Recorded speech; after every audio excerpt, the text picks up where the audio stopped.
ಬೆಂಗಳೂರಿನಲ್ಲಿ ಆರ್ಸಿಬಿ ವಿಜಯೋತ್ಸವ ತಂದ ಆಪತ್ತು, ಗೆದ್ದ ಖುಷಿಯಲ್ಲಿದ್ದ 11 ಅಭಿಮಾನಿಗಳ ದುರಂತ ಅಂತ್ಯ. ಕ್ರೆಡಿಟ್ಗೆ ಮುಂದಾದ ಗ್ಯಾರಂಟಿ ಸರ್ಕಾರದ ಇಕ್ಕಟ್ಟು, ಕಾನೂನು ಹೋರಾಟಕ್ಕೆ ದಿಟ್ಟ ಉತ್ತರಕ್ಕೆ ಚಕ್ರವ್ಯೂಹ. ಕೆಎಸ್ಸಿಎ ಆರ್ಸಿಬಿ ಸಿಬ್ಬಂದಿಗೆ ಬುದ್ಧಿ ಕಲಿಸಲು ಹಸ್ತವ್ಯೂಹ. ಇದು ಈ ಕ್ಷಣದ ಬ್ರೇಕಿಂಗ್. ಗೆದ್ದ ಖುಷಿಯಲ್ಲಿದ್ದ 11 ಅಭಿಮಾನಿಗಳ ದುರಂತ ಅಂತ್ಯ. ಕ್ರೆಡಿಟ್ಗೆ ಮುಂದಾದ ಗ್ಯಾರಂಟಿ ಸರ್ಕಾರಕ್ಕೆ ಇದೀಗ ಇಕ್ಕಟ್ಟು ತಂದಿಟ್ಟಿದೆ. ಕಾನೂನು ಹೋರಾಟಕ್ಕೆ ದಿಟ್ಟ ಉತ್ತರ ಕೊಡೋದಕ್ಕೆ ಚಕ್ರವ್ಯೂಹವನ್ನ ಹೆಣೆಯಲಾಗ್ತಾ ಇದೆ. ಕೆಎಸ್ಸಿಎ ಆರ್ಸಿಬಿ ಸಿಬ್ಬಂದಿಗೆ ಬುದ್ಧಿ ಕಲಿಸೋದಕ್ಕೆ ಹಸ್ತವ್ಯೂಹ ರೆಡಿ ಆಗ್ತಾ ಇದೆ. ಬೆಂಗಳೂರಿನಲ್ಲಿ ಆರ್ಸಿಬಿ ವಿಜಯೋತ್ಸವ ಆಪತ್ತು ತಂದೊಡ್ಡಿತು. ಕಾನೂನು ಹೋರಾಟಕ್ಕೆ ಇದೀಗ ದಿಟ್ಟ ಉತ್ತರ ಕೊಡೋದಕ್ಕೆ ಕೈಪಾಳೆಯ ಚಕ್ರವ್ಯೂಹ ರಚಿಸೋದಕ್ಕೆ ಮುಂದಾಗಿದೆ. ಕೆಎಸ್ಸಿಎ ಆರ್ಸಿಬಿ ಸಿಬ್ಬಂದಿಗೆ ಬುದ್ಧಿ ಕಲಿಸೋದಕ್ಕೆ ತಂತ್ರವನ್ನ ಹೆಣಿತಾ ಇದೆ. ಸರ್ಕಾರದ ವಿರುದ್ಧವೇ ಕೆಎಸ್ಸಿಎ ಹಾಗೂ ಆರ್ಸಿಬಿ ಸಿಬ್ಬಂದಿಗಳು ತಿರುಗಿ ಬಿದ್ರು. ಕಾಲ್ತುಳಿತ ಕೇಸ್ಗೆ ಸಂಬಂಧಿಸಿದಂತೆ ಸಿಎಂ ಸರಣಿ ಚರ್ಚೆಯನ್ನ ನಡೆಸ್ತಾ ಇದ್ದಾರೆ. ಸರ್ಕಾರದ ಗೌರವಕ್ಕೆ ಧಕ್ಕೆ ಆಗದಂತೆ ಸಿಎಂ ಎಚ್ಚರಿಕೆಯ ಸಂದೇಶವನ್ನ ನೀಡಿದ್ದಾರೆ. ಯಾವುದೇ ಕಾರಣಕ್ಕೂ ಸರ್ಕಾರದ ಇಮೇಜ್ಗೆ ಧಕ್ಕೆ ಆಗಬಾರದು ಅಂತ ಹೇಳಿ ಅಧಿಕಾರಿಗಳಿಗೆ ಮೆಸೇಜ್ ನೀಡಿದ್ದಾರೆ. ಕಾನೂನು ಹೋರಾಟವನ್ನ ಸಕ್ಷಮವಾಗಿ ನಡೆಸಿಕೊಂಡು ಹೋಗಬೇಕು ಅಂತ ಹೇಳಿದ್ದಾರೆ. ಹಾಗೇನೆ ಆಟಗಾರರಿಗೆ ಸನ್ಮಾನದ ವೇಳೆ ಯಾವುದೇ ಅಗೌರವ ಆಗಿಲ್ಲ. ಸಾರ್ವಜನಿಕ ವಲಯದಲ್ಲಿನ ಟೀಕೆ ಟಿಪ್ಪಣಿಗೆ ಸೂಕ್ತ ಸ್ಪಷ್ಟನೆಯನ್ನ ನೀಡ್ತೇವೆ ಹಾಗೂ ನೀಡ್ತಾ ಇದ್ದೇವೆ ಅಂತ ಕೂಡ ಹೇಳಿದ್ದಾರೆ. ನಿನ್ನೆಯ ಮಹತ್ವದ ಸಭೆಯಲ್ಲಿ ಸಿಎಂ ಸಂದೇಶವನ್ನ ರವಾನೆ ಮಾಡಿದ್ದಾರೆ. ಸರ್ಕಾರದ ವಿರುದ್ಧವೇ ಕೆಎಸ್ಸಿಎ ಹಾಗೂ ಆರ್ಸಿಬಿ ಸಿಬ್ಬಂದಿ ತಿರುಗಿ ಬಿದ್ದಿದ್ದಾರೆ. ಅದಕ್ಕೆ ತಕ್ಕ ಉತ್ತರವನ್ನ ಕೂಡ ಕೊಡಬೇಕು, ಅವರಿಗೆ ಬುದ್ಧಿ ಕಲಿಸಬೇಕು ಅಂತ ಕೂಡ ಹೇಳಿದ್ದಾರೆ. ಜೊತೆಯಲ್ಲಿ ಅಧಿಕಾರಿಗಳು ಸಕ್ಷಮವಾಗಿ ಕಾರ್ಯವನ್ನ ನಿರ್ವಹಿಸಬೇಕು. ಯಾವುದೇ ರೀತಿಯಲ್ಲೂ ಕೂಡ ಸರ್ಕಾರದ ಇಮೇಜ್ಗೆ ಧಕ್ಕೆಯಾಗದ ರೀತಿಯಲ್ಲಿ ಈ ಪ್ರಕರಣಗಳನ್ನ ಮುನ್ನಡೆಸಿಕೊಂಡು ಹೋಗಬೇಕು ಅಂತ ಸಂದೇಶವನ್ನ ರವಾನಿಸಿದ್ದಾರೆ. ನಿನ್ನೆ ಸಿಎಂ ಸಭೆಯನ್ನ ನಡೆಸಿದ್ರು. ಅವರ ನಿವಾಸದಲ್ಲಿ ಸಭೆಯನ್ನ ನಡೆಸಿ ಕಾನೂನು ಹೋರಾಟಕ್ಕೆ ತೊಂದರೆ ಆಗದಂತೆ ನಿಭಾಯಿಸುವಂತೆ ಸಂದೇಶವನ್ನ ನೀಡಿದ್ದಾರೆ. ಆಟಗಾರರಿಗಂತೂ ಸನ್ಮಾನದ ವೇಳೆ ಯಾವುದೇ ರೀತಿಯ ಅಗೌರವವನ್ನ ತೋರಿಲ್ಲ ಅಂತ ಕೂಡ ಈ ಸಂದರ್ಭದಲ್ಲಿ ಅವರು ಹೇಳಿದ್ದಾರೆ. ಸಾರ್ವಜನಿಕ ವಲಯದಲ್ಲಿ ಸಾಕಷ್ಟು ಟೀಕೆ ಟಿಪ್ಪಣಿಗಳು ಕೇಳಿ ಬರ್ತಾ ಇವೆ. ಸರ್ಕಾರ ಎಡವಟ್ಟನ್ನ ಮಾಡಿದೆ, ಆಡಳಿತ ವೈಫಲ್ಯ ಆಗಿದೆ ಅನ್ನುವ ರೀತಿಯಲ್ಲಿ ಸಾರ್ವಜನಿಕರು ಮಾತನಾಡ್ತಾ ಇದ್ದಾರೆ. ಸಾರ್ವಜನಿಕ ವಲಯದಲ್ಲಿ ಟೀಕೆಗಳು ಕೇಳಿ ಬರ್ತಾ ಇವೆ. ಕಾನೂನು ಹೋರಾಟಕ್ಕೆ ತಕ್ಕವಾದ ರೀತಿಯಲ್ಲಿ ಉತ್ತರವನ್ನ ಕೊಡಬೇಕು. ಸರ್ಕಾರದ ಇಮೇಜ್ಗೆ ಯಾವುದೇ ರೀತಿಯಲ್ಲೂ ಕೂಡ ಧಕ್ಕೆ ಆಗದಂತೆ ಈ ಒಂದು ಕಾರ್ಯತಂತ್ರವನ್ನ ಹೆಣೆದುಕೊಂಡು ಅಧಿಕಾರಿಗಳು ಸಕ್ಷಮವಾಗಿ ಉತ್ತರವನ್ನ ಕೊಡಬೇಕು ಮತ್ತು ಕಾನೂನು ಹೋರಾಟವನ್ನ ಮುನ್ನಡೆಸಿಕೊಂಡು ಹೋಗಬೇಕು ದಕ್ಷತೆಯಿಂದ ಅನ್ನುವಂತಹ ಸಂದೇಶವನ್ನ ರವಾನೆ ಮಾಡಿದ್ದಾರೆ.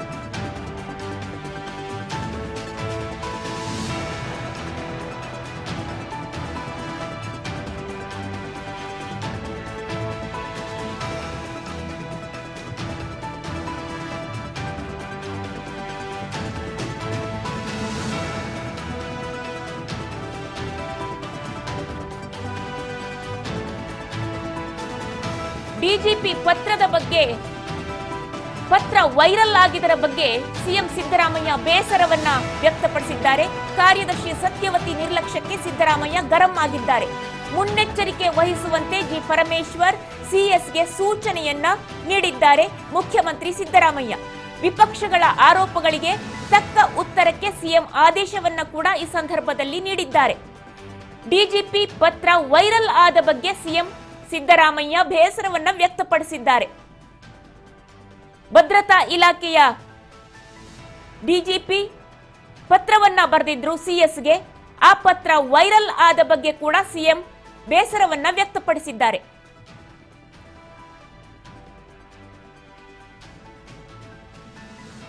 ವಿಪಕ್ಷಗಳ ಆರೋಪಗಳಿಗೆ ತಕ್ಕ ಉತ್ತರವನ್ನ ನೀಡಬೇಕು ಅಂತ ಹೇಳಿ ಸಿಎಂ ಆದೇಶವನ್ನ ನೀಡಿದ್ದಾರೆ. ಡಿಜಿಪಿ ಪತ್ರ ವೈರಲ್ ಆದ ಬಗ್ಗೆ ಕೂಡ ಸಿಎಂ ಸಿದ್ದರಾಮಯ್ಯ ಬೇಸರವನ್ನ ವ್ಯಕ್ತಪಡಿಸಿದ್ದಾರೆ. ಕಾರ್ಯದರ್ಶಿ ಸತ್ಯವತಿ ನಿರ್ಲಕ್ಷ್ಯಕ್ಕೆ ಸಿದ್ದರಾಮಯ್ಯ ಗರಂ ಆಗಿದ್ದಾರೆ.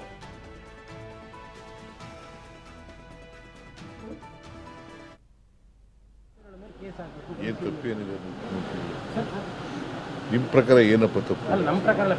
ಇಲ್ಲ, ಬಿಜೆಪಿ ಅವರು ಇವರ ಪೊಲಿಟಿಕಲ್ ಆಗಿ ಮಾಡ್ತಾ ಇದ್ದಾರೆ. ನಿಮ್ಮ ಪ್ರಕಾರ ಇದೆ ಪೊಲಿಟಿಕಲ್ ಆಗಿ, ಪೊಲಿಟಿಕಲ್ ಆಗಿ ಅವರು ಮಾಡ್ತಾ ಇದ್ದಾರೆ, ಸುಳ್ಳು ಆರೋಪಗಳನ್ನು ಮಾಡ್ತಾ ಇದ್ದಾರೆ. ಈಗ ಕುಮಾರಸ್ವಾಮಿ ಹೇಳಿದ್ರು, ನಾನು ಪೊಲೀಸ್ನವ್ರಿಗೆ ಧಮಕಿ ಹಾಕಿದೆ ಅಂತ. ಅದು 100ಕ್ಕೆ 100 ಸುಳ್ಳು. ಈ ಥರ ಸುಳ್ಳುಗಳನ್ನ ಹೇಳ್ಕೊಂಡು ಸುಳ್ಳು ಆರೋಪಗಳನ್ನು ಮಾಡ್ಕೊಂಡು ಇದು ಮಾಡ್ತಾ ಇದ್ದಾರೆ.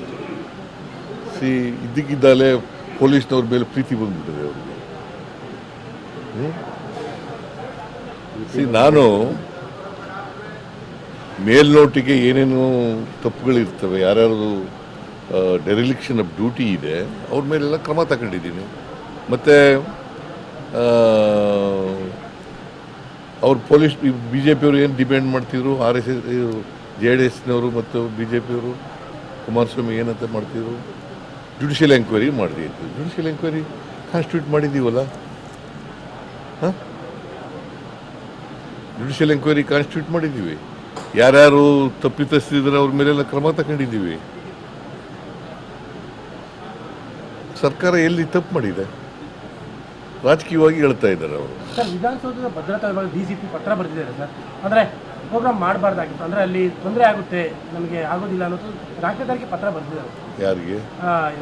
DTR ಸೆಕ್ರೆಟರಿ ಸತ್ಯವತಿ ಅವರಿಗೆ. ಆಯ್ತು, ಅವರು ಉತ್ತರ ಏನಂತ ಕೊಟ್ಟಿದ್ದಾರೆ ಗೊತ್ತಾ ನಿಮಗೆ? ಅದು ಕಂಡೀಷನ್ಸ್ ಹಾಕಿ ಕೊಟ್ಟಿದ್ದಾರೆ. ಆ ಕಂಡೀಷನ್ಸ್ನೆಲ್ಲ ಫುಲ್ಫಿಲ್ ಮಾಡಿ ಅಂತ ಹೇಳಿದ್ದಾರೆ. ಅವ್ರು ಫುಲ್ಫಿಲ್ ಮಾಡೋದು ಅವರು ಇಟ್ ಈಸ್ ಪೊಲೀಸ್ನವ್ರ ಕರ್ತವ್ಯ ಅಲ್ವಾ? ಬಟ್ ಅವ್ರು ಆಗೋದಿಲ್ಲ, ಕಷ್ಟ ಆಗುತ್ತೆ ಅಂತ ಹೇಳಿದ್ದಾರೆ. ಅದಾದ್ಮೇಲೆ ಏನಂತ ಬರೆದಿದ್ದಾರೆ ಗೊತ್ತಾ? ನೀವು ಓದಿದ್ಯಾ ಪೂರ? ಲೆಟರ್ ಓದಿದ್ದೀವಿ ಸರ್. ಏನಂತ ಕೊನೆಯಲ್ಲಿ ಏನಂತ ಹೇಳಿದ್ದಾರೆ? ನೀವು ಸರ್ಕಾರ ತೀರ್ಮಾನ ತಗೊಂಡ್ರೆ ಮಾಡ್ತೀವಿ. ಅದು ನನ್ನ ಹತ್ರ ಬಂದೇ ಇಲ್ಲ. DPR ಸೆಕ್ರೆಟರಿ ಪರ್ಮಿಷನ್ ಕೊಟ್ಟಿದ್ದಾರೆ. ಅಫ್ಕೋರ್ಸ್ ನನಗೆ ಹೇಳಿದ್ರು, ನಾನು ಕೊಡಿ ಅಂತ ಹೇಳಿದೆ. ಎಲ್ಲಿ? ವಿಧಾನಸೌಧದ ಎದುರುಗಡೆ. ವಿಧಾನಸೌಧದಲ್ಲಿ ಏನಾದ್ರು ಘಟನೆ ನಡೆದಿದೆಯಾ? ಅದರಲ್ಲಿ ರಾಜ್ಯಪಾಲರು ಭೇಟಿಯಾಗಿದ್ರು, ಭಾಗವಹಿಸಿದ್ರು. ವಿಧಾನಸೌಧದಲ್ಲಿ ಏನು ಆಗಿಲ್ವಲ್ಲ? ಆಗಿದೆಯಾ? ಕ್ರೀಡಾಂಗಣದಲ್ಲಿ ಫಂಕ್ಷನ್ ಅರೇಂಜ್ ಮಾಡಿದವ್ರೆ. ಇದೇ ವಿಚಾರಕ್ಕೆ ಸಂಬಂಧಪಟ್ಟಂತೆ ಇನ್ನಷ್ಟು ಮಾಹಿತಿಯನ್ನ ಪಡೆಯೋಣ. ನಮ್ಮ ಪ್ರತಿನಿಧಿ ಬಸವರಾಜ್ ಹೂಗಾರ್ ಈಗ ನೇರ ಸಂಪರ್ಕದಲ್ಲಿದ್ದಾರೆ. ಹೇಳಿ ಬಸವರಾಜ್, ಏನು ಪೊಲೀಸ್ ಅಧಿಕಾರಿಗಳನ್ನ ಹೊಣೆ ಮಾಡಿ ತನ್ನ ಒಂದು ವೈಫಲ್ಯಗಳನ್ನ ಮುಚ್ಚಿಕೊಳ್ಳೋದಕ್ಕೆ ಹೊರಟಿತ್ತು ಸರ್ಕಾರ. ಆದರೆ ಈಗ ಅದು ಕೂಡ ವಿಪರೀತವಾಗಿ ಪರಿಣಮಿಸಿದೆ. ಜೊತೆಯಲ್ಲಿ ತಮ್ಮ ತಪ್ಪೇನು, ಸರ್ಕಾರದ ತಪ್ಪು ಏನೂ ಇಲ್ಲ ಅಂತ ಹೇಳಿ ಸಿಎಂ ಕೂಡ ಮೊಂಡು ವಾದಕ್ಕೆ ಬಿದ್ದಂತೆ ಕಂಡು ಬರ್ತಾ ಇದೆ. ಏನಿದೆ ಹೆಚ್ಚಿನ ಡೀಟೇಲ್ಸ್? ವಿದ್ಯಾ ಭಟ್, ಈಗಾಗಲೇ ಚಿನ್ನಸ್ವಾಮಿ ಸ್ಟೇಡಿಯಂನ ಕಾಲ್ತುಳಿತ ಪ್ರಕರಣಕ್ಕೆ ಸಂಬಂಧಪಟ್ಟಂತೆ ಸಾಕಷ್ಟು ದೊಡ್ಡ ಮಟ್ಟದಲ್ಲಿ ಚರ್ಚೆ ಕೂಡ ರಾಜ್ಯದಲ್ಲಿ ಆಗ್ತಾ ಇದೆ. ಈಗಾಗಲೇ ಆ ಒಂದು ಪ್ರಕರಣಕ್ಕೆ ಸಂಬಂಧಪಟ್ಟಂತೆ ರಾಜ್ಯ ಸರ್ಕಾರ ಮೇಲ್ನೋಟಕ್ಕೆ ಬಂದಿರತಕ್ಕಂಥ ಲೋಪದೋಷಗಳನ್ನ ಗುರುತಿಸಿ ಅಧಿಕಾರಿಗಳ ತಲೆದಂಡ ಕೂಡ ಆಗಿರ್ತಕ್ಕಂಥದ್ದು. ಹಾಗಾಗಿ ಇನ್ನೂ ಕೂಡ ಮುಂದುವರೆದ ಭಾಗವಾಗಿ ನ್ಯಾಯಾಂಗ ತನಿಖೆ ಮಾಡಿಸ್ತಾ ಇದ್ದಾರೆ. ಒಂದು ಕಡೆ ಸಾಕಷ್ಟು ಈಗಾಗಲೇ CID ತನಿಖೆ ಕೂಡ ನಡೀತಾ ಇದೆ. ಈ ಒಂದು ನಿಟ್ಟಿನಲ್ಲಿ ವಿರೋಧ ಪಕ್ಷವು ಕೂಡ ನಿನ್ನೆ ಪ್ರತಿಭಟನೆ ಕೂಡ ಮಾಡಿದ್ರು. ಇದಕ್ಕೆ ನೇರವಾಗಿ ಸರ್ಕಾರವೇ ಕಾರಣ, ತಮ್ಮ ಒಂದು ತಪ್ಪನ್ನ ಮುಚ್ಚಿಕೊಳ್ಳಲಿಕ್ಕೆ, ತಮ್ಮ ಒಂದು ವೈಫಲ್ಯವನ್ನ ಮುಚ್ಚಿಕೊಳ್ಳಲಿಕ್ಕೆ ಎಲ್ಲೋ ಒಂದು ಕಡೆ ಅಧಿಕಾರಿಗಳ ತಲೆದಂಡ ಆಗಿರ್ತಕ್ಕಂಥದ್ದು. ಮೊದಲಿಗೆ CM ಮತ್ತೆ DCM ಅವರ ಸ್ಥಾನಕ್ಕೆ ರಾಜೀನಾಮೆ ಕೊಡಬೇಕು ಅನ್ನುವಂಥದ್ದನ್ನ ಆಗ್ರಹಿಸಿ ನಿನ್ನೆ ವಿಧಾನಸೌಧದ ಗಾಂಧಿ ಪ್ರತಿಮೆ ಬಳಿ ಒಂದು ಪ್ರತಿಭಟನೆ ಕೂಡ BJP ನಾಯಕರು ಮಾಡಿದ್ರು. ಆ ಒಂದು ವಿಚಾರಕ್ಕೆ ಅಲ್ಲಿ ಪ್ರಮುಖವಾಗಿ ಅಲ್ಲಿ ವಿರೋಧ ಪಕ್ಷಗಳು ಏನು ವಿಧಾನಸೌಧದ ಒಂದು ಭದ್ರತಾ ವಿಭಾಗದ DCP ಆಗಿರ್ತಕ್ಕಂಥ ಕರಿಬಸವನಗೌಡ ಅವರ ಬರೆದಿರ್ತಕ್ಕಂಥ ಬರೆದಿರ್ತಕ್ಕಂಥ ಪತ್ರವನ್ನೇ ದೊಡ್ಡ ಮಟ್ಟಿಗೆ ಅಸ್ತ್ರವೆಂಬಂತೆ ತೆಗೆದುಕೊಂಡು ಅದನ್ನ ವಿರೋಧ ಪಕ್ಷದ ನಾಯಕರಾಗಿರ್ತಕ್ಕಂಥ ಆರ್ ಅಶೋಕ್ ಅವರು ಕೂಡ ಸುದ್ದಿಗೋಷ್ಠಿಯಲ್ಲಿ ಆ ಪತ್ರವನ್ನು ಕೂಡ ಹಿಡಿದು ದೊಡ್ಡ ಮಟ್ಟಿಗೆ ಸರ್ಕಾರದ ವಿರುದ್ಧವಾಗಿ ಚಾಟಿ ಬೀಸಿರ್ತಕ್ಕಂಥದ್ದು. ಅಂದ್ರೆ ಆ ಪತ್ರದಲ್ಲಿ DPR ನ ಕಾರ್ಯದರ್ಶಿಗಳಾಗಿರ್ತಕ್ಕಂಥ ಸತ್ಯವತಿ ಅವರಿಗೆ ಬರೆದಿರ್ತಕ್ಕಂಥದ್ದು, ಇದು ಪಾರಂಪರಿಕವಾಗಿರ್ತಕ್ಕಂಥ ಕಟ್ಟಡ, ಹಾಗಾಗಿ ಇಲ್ಲಿ ತರಾತುರಿಯಲ್ಲಿ ಕಾರ್ಯಕ್ರಮ ಮಾಡೋದು, ಇಲ್ಲಿ ಸಿಬ್ಬಂದಿಗಳ ಕೊರತೆ ಇದೆ, ನಾವು ಹೊರಗಿಂದ ಸಿಬ್ಬಂದಿಯನ್ನು ಕರೆಸ್ಕೊಳ್ಬೇಕು, ಹಾಗಾಗಿ ನಮಗೆ ಕೆಲವೊಂದಿಷ್ಟು ಸಮಯಾವಕಾಶ ಬೇಕು ಅನ್ನುವಂಥದ್ದನ್ನು ಆ ಪತ್ರದಲ್ಲಿ ಉಲ್ಲೇಖ ಮಾಡ್ತಾರೆ. ಆದರೆ ಎಲ್ಲ ಒಂದು ಕಡೆ ಸತ್ಯವತಿ ಅವರು ಅವರ ಒಂದು ಪತ್ರಕ್ಕೆ ಕೂಡ ಒಂದು ಕಡೆ ಡೋಂಟ್ ಕೇರ್ ಅಂತಕ್ಕಂಥ ರೀತಿಯಲ್ಲೇ ಅವರು ಮುಂದುವರಿತಾರೆ ಅನ್ನುವಂಥದ್ದು ಕೂಡ ಅದರಲ್ಲಿ ಆರೋಪ ಇರುವಂಥದ್ದು. ಅದನ್ನೇ ಪೊಲೀಸ್ ಅಧಿಕಾರಿಗಳು ಹೇಳಿದಂಥ ಸಂದರ್ಭದಲ್ಲಿ ಸಹಿತ ಯಾಕೆ ಇವರು ಈ ಒಂದು ಕಾರ್ಯಕ್ರಮ ಮಾಡಲಿಕ್ಕೆ ಮುಂದಾದ್ರು ಅನ್ನುವಂಥದ್ದು, ಯಾರು ಒತ್ತಡ ಇತ್ತು ಅನ್ನುವಂಥದ್ದನ್ನ ವಿಪಕ್ಷಗಳು ಪ್ರಶ್ನೆ ಮಾಡಿರ್ತಕ್ಕಂಥದ್ದು. ಯಾವಾಗ DCP ಅವರ ಪತ್ರ ವೈರಲ್ ಆಯಿತು, ಆ ಪತ್ರ ವೈರಲ್ ಆದಂಥ ಹಿನ್ನೆಲೆಯಲ್ಲಿ CM ಸಿದ್ದರಾಮಯ್ಯವರು ಕೂಡ ಇದು ಕೆಂಗನಿಗೆ ಗುರಿ ಆಯಿತು. ಇಲ್ಲಿ ಅಧಿಕಾರಿಗಳ ಎಡವಟ್ಟಿನಿಂದ ಆ ಪತ್ರ ವೈರಲ್ ಆಯಿತು, ಯಾವ ರೀತಿಯಾಗಿ ವೈರಲ್ ಆಯಿತು ಅನ್ನುವಂಥದ್ದನ್ನು ಕೂಡ ಇದು ವಿಪಕ್ಷಗಳಿಗೆ ದೊಡ್ಡ ಅಸ್ತ್ರ ಎಂಬಂತೆ ಕಾಣ್ತಾ ಇದೆ ಅನ್ನುವಂಥದ್ದನ್ನ ಒಂದು ಹಿನ್ನೆಲೆಯಲ್ಲಿ ನಿನ್ನೆ CM ಸಿದ್ದರಾಮಯ್ಯವರು ಕೂಡ ತುರ್ತು ಸಭೆಯನ್ನು ಕೂಡ ನಡೆಸಿದ್ರು. DCM DK ಶಿವಕುಮಾರ್, ಗೃಹ ಸಚಿವರಾಗಿರ್ತಕ್ಕಂಥ ಪರಮೇಶ್ವರ್ ಮತ್ತೆ ಸರ್ಕಾರದ ಮುಖ್ಯ ಕಾರ್ಯದರ್ಶಿಗಳಾಗಿರ್ತಕ್ಕಂಥ ಶಾಲಿನಿ ರಜನೀಶ್ ಅವರ ನೇತೃತ್ವದಲ್ಲಿ ಕೂಡ ಅಲ್ಲಿ CM ಸಿದ್ದರಾಮಯ್ಯವರು ನಿನ್ನೆ ಸಭೆಯನ್ನು ಕೂಡ ನಡೆಸಿದ್ರು. ಅದರಲ್ಲಿ ಪ್ರಮುಖವಾಗಿ ಚರ್ಚೆ ಆಗಿರ್ತಕ್ಕಂಥದ್ದು DCP ಅವರು ಬರೆದಿರ್ತಕ್ಕಂಥ ಪತ್ರ ಹೇಗೆ ವೈರಲ್ ಆಯಿತು ಅನ್ನುವಂಥದ್ದು, ಮತ್ತೆ ಆ ಪತ್ರದಲ್ಲಿ ಇರ್ತಕ್ಕಂಥ ಅಂಶವನ್ನು ಕೂಡ ನೀವು ಪರಿಗಣನೆ ತೆಗೆದುಕೊಳ್ಬಹುದಿತ್ತು ಅಥವಾ ನನ್ನ ಗಮನಕ್ಕೆ ತರಬೇಕಿತ್ತು ಅನ್ನುವಂಥದ್ದನ್ನು ಕೂಡ ಅಲ್ಲಿ ತರಾಟೆಗೆ ತೆಗೆದುಕೊಂಡಿದ್ದಾರೆ ಅನ್ನುವಂಥದ್ದನ್ನು ಕೂಡ ಒಂದಿಷ್ಟು ಇರ್ತಕ್ಕಂಥ ವಿಚಾರ. ಹಾಗಾಗಿ ಇವೆಲ್ಲವನ್ನು ಕೂಡ ಅಲ್ಲಿ ಕೂಡ ಸರ್ಕಾರದ ಮುಖ್ಯ ಕಾರ್ಯದರ್ಶಿಗಳು ಕೂಡ ಕೆಲವೊಂದಿಷ್ಟು ಸೂಚನೆ ಕೊಟ್ಟಿದ್ದಾರೆ ಎನ್ನುವಂಥದ್ದು, ಪೊಲೀಸ್ ಹಿರಿಯ ಅಧಿಕಾರಿಗಳು ಕೂಡ ಒಂದಿಷ್ಟು ಸೂಚನೆ ಕೊಡುವಂತೆ ಕೂಡ CM ಸಿದ್ದರಾಮಯ್ಯವರು, ಗೃಹ ಸಚಿವರಾಗಿರ್ತಕ್ಕಂಥ ಪರಮೇಶ್ವರ್ ಕೂಡ ಖಡಕ್ ಆಗಿರ್ತಕ್ಕಂಥ ಒಂದು ಸಂದೇಶ ಮತ್ತೆ ಸೂಚನೆ ಕೂಡ ಕೊಟ್ಟಿದ್ದಾರೆ ಎನ್ನುವಂಥ ಮಾಹಿತಿ ಕೂಡ ಸಿಗ್ತಾ ಇದೆ. ಹಾಗಾಗಿ ವಿಪಕ್ಷಗಳು ದೊಡ್ಡ ಮಟ್ಟದಲ್ಲಿ ಏನು ಈ ಪ್ರತಿಭಟನೆ ಮಾಡಲಿಕ್ಕೆ ಮುಂದಾದವು, ಆ ಒಂದು ವಿಪಕ್ಷಗಳಿಗೆ ಕೂಡ ತಿರುಗೇಟು ಕೊಡುವಂಥ ಪ್ರಯತ್ನ CM ಸಿದ್ದರಾಮಯ್ಯ ಮಾಡಿರ್ತಕ್ಕಂಥದ್ದು. ಸರ್ಕಾರದ ಯಾವುದೇ ರೀತಿ ವೈಫಲ್ಯ ಇಲ್ಲ, ಅಧಿಕಾರಿಗಳು ಕೆಲವೊಂದಿಷ್ಟು ಎಡವಟ್ಟು ಮಾಡಿದಂಥ ಹಿನ್ನೆಲೆಯಲ್ಲಿ ನಾವು ಅದಕ್ಕೆ ಸೂಕ್ತ ಕ್ರಮ ಕೈಗೊಂಡಿದೆ, ಮತ್ತೆ ವಿಪಕ್ಷಗಳು ಆಗ್ರಹಿಸಿದಂತೆ ನ್ಯಾಯಾಂಗ ತನಿಖೆಯನ್ನು ಕೂಡ ಮಾಡಿಸ್ತಾ ಇದ್ದೇವೆ. ಇನ್ನೊಂದು ಕಡೆ ಈಗ CID ತನಿಖೆ ಕೂಡ ನಡೀತೆ, ತನಿಖೆ ಆಗಲಿ. ವಿಪಕ್ಷ ಒಂದು ಕಡೆ BJP ಅವರು JDS ನವರು ರಾಜಕೀಯವಾಗಿರ್ತಕ್ಕಂಥ ಈ ಒಂದು ಸಾವಿನ ಪ್ರಕರಣದಲ್ಲಿ ಕೂಡ ರಾಜಕೀಯ ಮಾಡ್ತಾ ಇದ್ದಾರೆ, ಇದು ಸರಿಯಲ್ಲ ಅನ್ನುವಂಥದ್ದನ್ನು ಕೂಡ ವಿಪಕ್ಷಗಳಿಗೆ CM ಸಿದ್ದರಾಮಯ್ಯವರು ಟಾಂಗನ್ನು ಕೊಟ್ಟಿರ್ತಕ್ಕಂಥದ್ದು. ಆದರೆ ನಿನ್ನೆ DCP ಅವರ ಪತ್ರ ವೈರಲ್ ಆಗಿರ್ತಕ್ಕಂಥದ್ದೇ ಇದು ರಾಜ್ಯ ಸರ್ಕಾರಕ್ಕೆ ದೊಡ್ಡ ಮಟ್ಟದ ಒಂದಿಷ್ಟು ಹಿನ್ನಡೆ ಕೂಡ ಆಗಿದೆ ಅಂತಾನೂ ಕೂಡ ಅಲ್ಲಿ ಚರ್ಚೆ ಆಗ್ತಾ ಇದೆ. ಯಾಕಂತಂದ್ರೆ CM ಸಿದ್ದರಾಮಯ್ಯವರು ಕೂಡ ಇದು ಕೆಂಗನಿಗೆ ಗುರಿ ಆಗಿದೆ ಅಂತಾನೂ ಕೂಡ ಸರ್ಕಾರದ ವಲಯದಲ್ಲಿ ಕೂಡ ಚರ್ಚೆ ಆಗ್ತಾ ಇದೆ. ಹಾಗಾಗಿ ಈ ಬಗ್ಗೆ ಮತ್ತೆ ಈಗಾಗಲೇ ಮಂಗಳವಾರ ಕೋರ್ಟ್ಗೂ ಕೂಡ ಸರ್ಕಾರ ತೆಗೆದುಕೊಂಡಿರ್ತಕ್ಕಂಥ ಕ್ರಮಗಳ ಬಗ್ಗೆ ಕೂಡ ವಿವರಣೆ ಕೊಡಬೇಕು. ಏನೆಲ್ಲ ಎಷ್ಟು ಭದ್ರತೆ ನಿಯೋಜನೆ ಮಾಡಿದ್ರು, ಏನಾಯ್ತು ಅನ್ನುವಂಥ ಎಲ್ಲ ಸಂಪೂರ್ಣವಾಗಿರ್ತವೆ ವಿವರಣೆ ನ್ಯಾಯಾಲಯಕ್ಕೂ ಕೂಡ ಸಲ್ಲಿಸಬೇಕು. ಆ ವಿಚಾರಕ್ಕೆ ಸಂಬಂಧಪಟ್ಟಂತೆ ಕೂಡ ನಿನ್ನೆ CM ಸಿದ್ದರಾಮಯ್ಯವರು ಚರ್ಚೆ ನಡೆಸಿರ್ತಕ್ಕಂಥದ್ದು. ನ್ಯಾಯಾಲಯದಲ್ಲಿ ವಿಚಾರಣೆ ಬಂದಂಥ ಸಂದರ್ಭದಲ್ಲಿ ಸರ್ಕಾರದ ಒಂದು ನಿಲುವು ಏನಾಗಿರಬೇಕು ಅನ್ನುವಂಥದ್ದನ್ನು ಕೂಡ ನಿನ್ನೆ ಚರ್ಚೆ ನಡೆಸಿರ್ತಕ್ಕಂಥದ್ದು. ಸ್ಪಷ್ಟವಾಗಿರ್ತಕ್ಕಂಥದ್ದು ಏನೆಲ್ಲ ಮೇಲ್ನೋಟಕ್ಕೆ ಕಂಡು ಬಂದಿರತಕ್ಕಂಥ ಲೋಪದೋಷವನ್ನು ಸರಿಪಡಿಸುವಂಥ ಪ್ರಯತ್ನಕ್ಕೆ ಅಧಿಕಾರಿಗಳ ಅಮಾನತಾಗಿರ್ಬೋದು, ಮತ್ತೆ ಯಾವ್ಯಾವ ರೀತಿ ಭದ್ರತೆ ಕಲ್ಪಿಸಲಾಗಿತ್ತು, ಏನಾಯಿತು ಅಂತಕ್ಕಂಥದ್ದನ್ನು ಕೂಡ ಸಮರ್ಥವಾಗಿ ಸರ್ಕಾರದ ಪರವಾಗಿ ಅಲ್ಲಿ ವಾದವನ್ನು ಮಂಡನೆ ಮಾಡಬೇಕು ಅನ್ನುವಂಥದ್ದನ್ನು ಕೂಡ ನಿನ್ನೆ CM ಸಿದ್ದರಾಮಯ್ಯವ್ರ ನೇತೃತ್ವದಲ್ಲಿ ನಡೆದಂಥ ಸಭೆಯಲ್ಲಿ ಕೂಡ ಚರ್ಚೆ ಆಗಿರ್ತಕ್ಕಂಥದ್ದು. ವಿದ್ಯಾಭಟ್. ಬಸವರಾಜ್, ಹಾಗೇನೆ DCP ಅವರು ಬರೆದಂತಹ ಪತ್ರದಲ್ಲಿ ಉಲ್ಲೇಖಿಸಲಾದ ಅಂಶಗಳ ಸ್ಪಷ್ಟವಾದ ಉಲ್ಲಂಘನೆ ಆಗಿರೋದು ಕಂಡುಬರುತ್ತೆ. ಅದು ಏನು ವಿಧಾನಸೌಧದ ಮೆಟ್ಟಿಲುಗಳ ಮೇಲೆ ಆ ಒಂದು ವೇದಿಕೆಯಲ್ಲಿ 30 ಜನರಿಗಿಂತ ಹೆಚ್ಚಿಗೆ ಇರಬಾರದು ಅನ್ನುವಂತಹ ಅಂಶ ಆಗಿರಬಹುದು, ಹಾಗೆ ಡ್ರೋನ್ ಹಾರಾಟ ಆಗಬಾರದು ಅನ್ನುವಂತಹ ಅಂಶ ಆಗಿರಬಹುದು, ಹಾಗೆ ಭದ್ರತಾ ಸಿಬ್ಬಂದಿಗಳ ಕೊರತೆ ಇದೆ ಅನ್ನುವಂತಹ ಅಂಶ ಆಗಿರಬಹುದು. ಅದು ಯಾವುದನ್ನು ಕೂಡ ಪರಿಗಣಿಸದೆ ಇವರು ಹೇಗೆ ಕಾರ್ಯಕ್ರಮವನ್ನ ಆಯೋಜಿಸಿದರು, ಈ ಎಲ್ಲ ವಿಚಾರಗಳಲ್ಲೂ ಕೂಡ ಲೋಪ ಆಗಿರೋದು ಕಂಡು ಬರುತ್ತೆ. ಹಾಗೇನೆ ಸರ್ಕಾರದ ಆಡಳಿತಾತ್ಮಕ ವೈಫಲ್ಯ ಕೂಡ ಕಂಡು ಬರುತ್ತೆ. ಇದಕ್ಕೆ ಸಂಬಂಧಪಟ್ಟಂತೆ ಪ್ರತಿಪಕ್ಷಗಳು ಕೂಡ ಅಧಿಕಾರದಿಂದ ಕೆಳಗಿಳಿರಿ ಅನ್ನುವಂತಹ ಒಂದು ಅಂಶವನ್ನ ಕೂಡ ಮುಂದಿಟ್ಟಿವೆ, ಅದನ್ನ ಎತ್ಕೊಂಡು ಹೋರಾಟವನ್ನ ಮಾಡ್ತಾ ಇವೆ.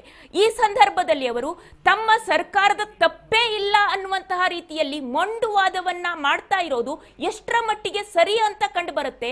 ಜೊತೆಯಲ್ಲಿ ಕಾನೂನಾತ್ಮಕ ಹೋರಾಟ ಇನ್ನು ಮುಂದೆ ಯಾವ ನಿಟ್ಟಿನಲ್ಲಿ ಸಾಗಬಹುದು ಅಂತ ಹೇಳಿ. ವಿದ್ಯಾಭಟ್, ಒಂದು ಕಡೆ ಏನು RCB ತನ್ನ ಕಪ್ಪನ್ನು ಮುಡಿಗೇರಿಸಿಕೊಳ್ಳುತ್ತೆ, ಅದಾದ ಬಳಿಕ ಬೆಳಿಗ್ಗೆಯಿಂದಲೂ ಕೂಡ ಕಾರ್ಯಕ್ರಮನ ರೂಪಿಸುವಂಥ ಕುರಿತಾಗಿ ಚರ್ಚೆಗಳು ಕೂಡ ಶುರು ಆಗ್ತವೆ. ಕರ್ನಾಟಕ ಕ್ರಿಕೆಟ್ ಅಸೋಸಿಯೇಷನ್ ಅವರು ಕೂಡ ಪತ್ರವನ್ನು ಕೂಡ ಬರೀತಾರೆ. ಅದಾದ ಬಳಿಕ ಸರ್ಕಾರದ ಮಟ್ಟದಲ್ಲಿ ಕೂಡ ಗ್ರ್ಯಾಂಡ್ ಸ್ಟೆಪ್ ನಲ್ಲಿ ಕೂಡ ಅಲ್ಲಿ ಕಾರ್ಯಕ್ರಮ ಮಾಡಬೇಕು, ಅದಾದ ಬಳಿಕ ಸ್ಟೇಡಿಯಂನಲ್ಲಿ ಕೂಡ ಕಾರ್ಯಕ್ರಮ ಮಾಡಬೇಕು, ಎರಡೂ ಕಡೆ ಕೂಡ ಭದ್ರತೆ ಒದಗಿಸಬೇಕು ಅನ್ನುವಂಥ ನಿಟ್ಟಿನಲ್ಲಿ ಅವರು ಕೂಡ ಪತ್ರವನ್ನು ಬರೀತಾರೆ. ಈ ಒಂದು ವಿಚಾರಕ್ಕೆ ಸಂಬಂಧಪಟ್ಟಂತೆ ಒಂದಿಷ್ಟು ಏನು ಮಾಡಬೇಕಾ ಬೇಡ, ಯಾವ ರೀತಿಯಾಗಿ ಕಾರ್ಯಕ್ರಮ ರೂಪಿಸಬೇಕು, ಅದಕ್ಕೆ ಭದ್ರತೆ ಯಾವ ರೀತಿ ಕಲ್ಪಿಸಬೇಕು ಅನ್ನುವಂಥದ್ದು ಬೆಳಿಗ್ಗೆ 7 ಗಂಟೆಯಿಂದಲೇ ಚರ್ಚೆ ಆಗುತ್ತೆ. ಸಿಎಂ ಸಿದ್ದರಾಮಯ್ಯವರು ಕೂಡ ಚರ್ಚೆ ಮಾಡ್ತಾರೆ. ಆದರೆ ಇಲ್ಲಿ DPRನ ಕಾರ್ಯದರ್ಶಿಗಳಾಗಿರ್ತಾರೆ ಸತ್ಯವತಿ ಅವರು ಇಲ್ಲ ಗ್ರ್ಯಾಂಡ್ ಸ್ಟೆಪ್ ಬಳಿ ಮಾಡೋಣ ಅಂತಕ್ಕಂಥದ್ದು ಕೂಡ ಸಿಎಂ ಸಿದ್ದರಾಮಯ್ಯವರು ಕೂಡ ಒಂದಿಷ್ಟು ಸಲಹೆಯನ್ನು ಕೊಡ್ತಾರೆ. ಅಲ್ಲಿ ಕೂಡ ಅದು ಮಾಡಲಿಕ್ಕೆ ನಾವೆಲ್ಲ ತಯಾರಿ ಸಿದ್ಧತೆ ಮಾಡ್ಕೊಳ್ತೇವೆ ಅನ್ನುವಂಥದ್ದನ್ನು ಹೇಳ್ತಾರೆ. ಅದರಂತೆ DCP ಅವರು ಆ ಒಂದು ಸಂದರ್ಭದಲ್ಲಿ ಇಲ್ಲ ಈ ರೀತಿಯಾಗಿರ್ತಕ್ಕಂಥ ಕಾರ್ಯಕ್ರಮ ರೂಪಿಸುವಾಗ RCBಯ ಅಭಿಮಾನಿಗಳು ಸಾಕಷ್ಟು, ಒಬ್ಬ ಆಟಗಾರ ಬಂದ್ರೆ ಸಾಕಷ್ಟು ದೊಡ್ಡ ಮಟ್ಟದಲ್ಲಿ ಜನಸಂಖ್ಯೆ ಸೇರ್ತಾರೆ. ಆದ್ರೆ ಇಲ್ಲಿ ಇಡೀ ತಂಡವೇ ಬರುತ್ತೆ ಅಂತಂದ್ರೆ ದೊಡ್ಡ ಮಟ್ಟದಲ್ಲಿ ಅಭಿಮಾನಿಗಳು ಕೂಡ ಸೇರ್ತಾರೆ. ಹಾಗಾಗಿ ಇಲ್ಲಿ ವಿಧಾನಸೌಧಕ್ಕೆ ಸೂಕ್ತವಾಗಿರುವಂತಹ ಭದ್ರತೆ ಕೊಡ್ಲಿಕ್ಕೆ ನಮ್ಮಲ್ಲಿ ಸಿಬ್ಬಂದಿಗಳ ಕೊರತೆ ಇದೆ. ಆದ್ರೆ ಈ ಒಂದು ಹೊರಗಿಂದ ನಾವು ಸಿಬ್ಬಂದಿಗಳನ್ನ ಕರೆಸ್ಕೊಳ್ಬೇಕು, ಹಾಗಾಗಿ ಇದಕ್ಕೆ ಸಮಯಾವಕಾಶ ಬೇಕು ಅನ್ನುವಂಥದ್ದನ್ನು ಹೇಳಿದ್ರು ಸಹಿತ ಸತ್ಯವತಿ ಅವರು DCP ಅವ್ರ ಮೇಲೇನೆ ಗರಂ ಆಗ್ತಾರೆ ಅನ್ನುವಂಥ ಮಾಹಿತಿ ಇದೆ. ಹಾಗಾಗಿ ಆ ಒಂದು ಸಂದರ್ಭದಲ್ಲಿ ಅವರಿಗೆ ಮುಂದೆ ಏನ್ ಮಾಡ್ಬೇಕಂತಕ್ಕಂಥದ್ದು ಕೂಡ ಗೊತ್ತಾಗ್ಲಾರ್ದಾಗೆ ಅವ್ರದೇ ಆಗಿರ್ತಕ್ಕಂಥ ಕೆಲವಷ್ಟು ಭದ್ರತೆಯನ್ನು ಒದಗಿಸಲಿಕ್ಕೆ ಅಥವಾ ಕಾರ್ಯಕ್ರಮ ಮುನ್ನಡೆಸಲಿಕ್ಕೆ ಅವರು ಕೂಡ ಕಾರಣರಾಗ್ತಾರೆ. ಹಾಗಾಗಿ ಇದು ಕೂಡ ಈ ಒಂದು DCP ಅವರ ಪತ್ರ ಬರೆದಿರ್ತಕ್ಕಂಥದ್ದು ದೊಡ್ಡ ಮಟ್ಟಿಗೆ ವಿಪಕ್ಷಗಳಿಗೆ ಕೂಡ ಅಸ್ತರೆಂಬಂತೆ ಆಗಿರ್ತಕ್ಕಂಥದ್ದು. ಹಾಗಾಗಿ ಇದು ಕೂಡ ಸಿಎಂ ಸಿದ್ದರಾಮಯ್ಯ ಕೆಂಗಣಿಗೆ ಗುರಿಯಾಗಿದೆ. ಇದ್ರ ಬಗ್ಗೆ ಕೂಡ ಸೂಕ್ತವಾಗಿರ್ತಕ್ಕಂಥ ಈ ರೀತಿಯಾಗಿರ್ತಕ್ಕಂಥ ಈ ಸಂದರ್ಭದಲ್ಲಿ ಒಂದು ಪತ್ರ ವೈರಲ್ ಆಗಿದೆ. ಇನ್ನು ಉಳಿದ ಬೇರೆ ಬೇರೆ ಸಂದರ್ಭಗಳಲ್ಲಿ ಕೂಡ ಅಧಿಕಾರಿಗಳು ಗೌಪ್ಯತೆಯನ್ನ ಕಾಪಾಡಿಕೊಳ್ಳಬೇಕು, ಸರ್ಕಾರದ ಮಟ್ಟದಲ್ಲಿ ಆಗಿರ್ತಕ್ಕಂಥ ವಿಚಾರಗಳನ್ನ ಬಹಿರಂಗಪಡಿಸೋದು ಎಷ್ಟರ ಮಟ್ಟಿಗೆ ಸರಿ ಅನ್ನುವಂಥದ್ದನ್ನು ಕೂಡ ಪ್ರಶ್ನೆ ಮಾಡಿರ್ತಕ್ಕಂಥದ್ದು. ಹಾಗಾಗಿ ಅಧಿಕಾರಿಗಳು ಕೂಡ ಕೆಲವಷ್ಟು ಖಡಕ್ ಸೂಚನೆಯನ್ನು ಕೂಡ ನಿನ್ನೆ ಸಿಎಂ ಸಿದ್ದರಾಮಯ್ಯ ಸರ್ಕಾರದ ಮುಖ್ಯ ಕಾರ್ಯದರ್ಶಿಗಳ ಮೂಲಕ ಕೊಡುವಂತೆ ಕೂಡ ಸೂಚನೆ ಕೊಟ್ಟಿದ್ದಾರೆ. ಹೀಗಾಗಿ ಇವೆಲ್ಲವನ್ನು ಕೂಡ ಲೋಪದೋಷಗಳನ್ನ ಒಂದಿಷ್ಟು ಸರಿಪಡಿಸುವಂತ ಪ್ರಯತ್ನಕ್ಕೆ ಸಿಎಂ ಸಿದ್ದರಾಮಯ್ಯ ಮುಂದಾಗ್ತಾ ಇದ್ದಾರೆ. ಆದ್ರೆ ಇನ್ನೊಂದು ಕಡೆ ನ್ಯಾಯಾಲಯದಲ್ಲಿ ಕೂಡ ಸರ್ಕಾರಕ್ಕೆ ಈಗ ನ್ಯಾಯಾಲಯ ಚಾಟಿ ಬೀಸಿದೆ. ಅದಕ್ಕೆ ನ್ಯಾಯಾಲಯಕ್ಕೆ ಯಾವ ರೀತಿಯಾಗಿ ಸರ್ಕಾರ ತನ್ನ ತೆಗೆದುಕೊಂಡಿರ್ತಕ್ಕಂಥ ನಿರ್ಧಾರಗಳು, ಯಾರು ಲೋಪದೋಷಗಳಾಯ್ತು, ಏನು ಒತ್ತಡ ಆಯ್ತು, ಇವೆಲ್ಲವನ್ನು ಕೂಡ ಸ್ಪಷ್ಟವಾಗಿರ್ತಕ್ಕಂಥ ನಿಲುವನ್ನ ಮತ್ತೆ ದಾಖಲೆಗಳ ಸಮೇತವಾಗಿ ನ್ಯಾಯಾಲಯಕ್ಕೆ ಸಲ್ಲಿಸಬೇಕಾಗುತ್ತೆ. ಅಲ್ಲಿ ನ್ಯಾಯಾಲಯ ಸರ್ಕಾರಕ್ಕೆ ಯಾವ ರೀತಿಯಾಗಿ ಚಾಟಿ ಬೀಸುತ್ತೋ ಅಥವಾ ಯಾವ ರೀತಿ ಅದನ್ನು ತೆಗೆದುಕೊಂಡು ಹೋಗುತ್ತೆ ಪ್ರಕರಣವನ್ನು ಅನ್ನುವಂಥದ್ದನ್ನ ಕಾದಷ್ಟೇ ನೋಡಬೇಕಾಗಿದೆ. ವಿದ್ಯಾ ಭಟ್. ಧನ್ಯವಾದಗಳು ಬಸವರಾಜ್ ತಮ್ಮೆಲ್ಲ ಮಾಹಿತಿಗಾಗಿ. ಈ ಒಂದು ಪ್ರಕರಣಕ್ಕೆ ಸಂಬಂಧಪಟ್ಟಂತೆ ಚಿನ್ನಸ್ವಾಮಿ ಸ್ಟೇಡಿಯಂನಲ್ಲಿ ಏನು ಕಾಲ್ತುಳಿತ ಆಯಿತು, 11 ಸಾವಾಯಿತು. ಈ ಪ್ರಕರಣಕ್ಕೆ ಸಂಬಂಧಪಟ್ಟಂತೆ ಪತ್ರ ವ್ಯವಹಾರಗಳ ಹೊಸ ಮಾರ್ಗಸೂಚಿ ರೂಪಿಸೋದಕ್ಕೆ ಕೂಡ ಚಿಂತನೆಯನ್ನ ನಡೆಸಿದ್ದಾರೆ ಮುಖ್ಯಮಂತ್ರಿ ಸಿದ್ದರಾಮಯ್ಯ ಅನ್ನುವಂತಹ ವಿಚಾರ. ಜೊತೆಯಲ್ಲಿ ತಮ್ಮ ಸರ್ಕಾರವನ್ನ ಈ ಕ್ರೂಷಲ್